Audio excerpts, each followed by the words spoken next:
CM2 actually CM2 এই টুলসটি দিয়ে আমরা এমটিকে যে ফাইলগুলো রয়েছে সেই ফাইলগুলো আমরা বিভিন্ন প্রকার কাজ করে থাকি। তো সর্বপ্রথম আমাদের যে সেটআপ ফাইলটি রয়েছে এই সেটআপ ফাইলটি আমাদের ভেঙে নিতে হবে। সো এই সফটওয়্যারটি মেনলি ক্রিয়েট করেছে জোকার সফট। এখানে আপনি দেখতেই পাচ্ছেন আমাদের ফাইলটি সেটআপ হচ্ছে। এখানে নর্মালি যেভাবে সেটআপ করতে হয় সেভাবে আমাদেরকে সেটআপ করে নিতে হবে। সেটআপ করার পর এখানে কোম্পানির নাম যে কোনো একটি নাম আপনারা দিতে পারে এই নিয়ে নাম। সো নেক্সট ধারাবাহিকভাবে যেভাবে কাজ করতে হয় সেভাবে আমরা এখানে চলে এসেছি।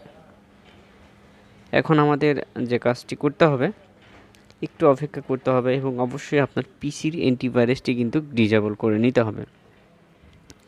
ডিসেবল করে নিলে তাহলে কিন্তু আপনারা এই কাজগুলো করতে পারবেন, তা না হলে কিন্তু এটি রান করতে দিবে না।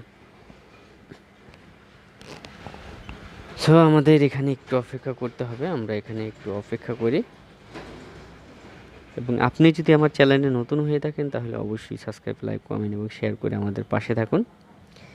নেক্সট টাইমে আরও নতুন যে টুলসগুলো রয়েছে, ফ্রি টুলসগুলো রয়েছে সেগুলো নিয়ে আপনাদের মাঝে হাজির হব। প্রতিনিয়ত ভিডিও দিয়ে থাকি এবং আপনাদের মতামতের ভিত্তিতেও ভিডিও করা হয়। আপনাদের কোনো মতামত থাকলে সেই কমেন্ট বক্সের নিচে আপনারা কমেন্ট করতে পারেন, আমি সেটি করে দেখাবো। এখানে দেখতে পাচ্ছেন আমার এটা প্রায় সেটআপের মধ্যে বা শেষ হয়েছে ফিনিশিং। আমরা এখানে ফিনিশিং টাস্কে চলে আসবো। ফিনিশিং টাস্কে আসার পর সিম্পলি এভাবে আমাদের যে দেখবেন ডেস্কটপে একটি শর্টকাট এসেছে, দেখা যাচ্ছে না আমার ডিসপ্লের কারণে। তো শর্টকাটটি আপনারা ওপেন করবেন, ওপেন করার সঙ্গে সঙ্গে এরকম একটি ইন্টারফেস আমাদের সামনে চলে আসবে। আসার পর আপনাদের যে কাজটি করতে হবে গাইস, আপনারা এখান থেকে দেখতে পাচ্ছেন সবগুলো কিন্তু দেখা যাচ্ছে এমটিকে থেকে শুরু করে সব অপশনগুলো এখানে রয়েছে। সো এটি কিন্তু ওয়ার্ক করছে, যেটা আপনাদের এখানে আমি দেখাচ্ছি এটা কিন্তু ওয়ার্ক করছে। অ্যাকচুয়ালি এমটিকের যে কাজগুলো রয়েছে এমটিকের কাজগুলো এখান থেকে আপনারা সবগুলো করতে না পারলেও ফ্লাশিং অর্থাৎ ফরম্যাট, রিসেট এগুলোও কিন্তু করতে পারবেন। এই টুলসটি দিয়ে কিন্তু সম্ভব। এমটিকে 6580 থেকে শুরু করে আরও যে আপডেট লেভেল রয়েছে সেগুলো কিন্তু এখানে সাপোর্ট রয়েছে।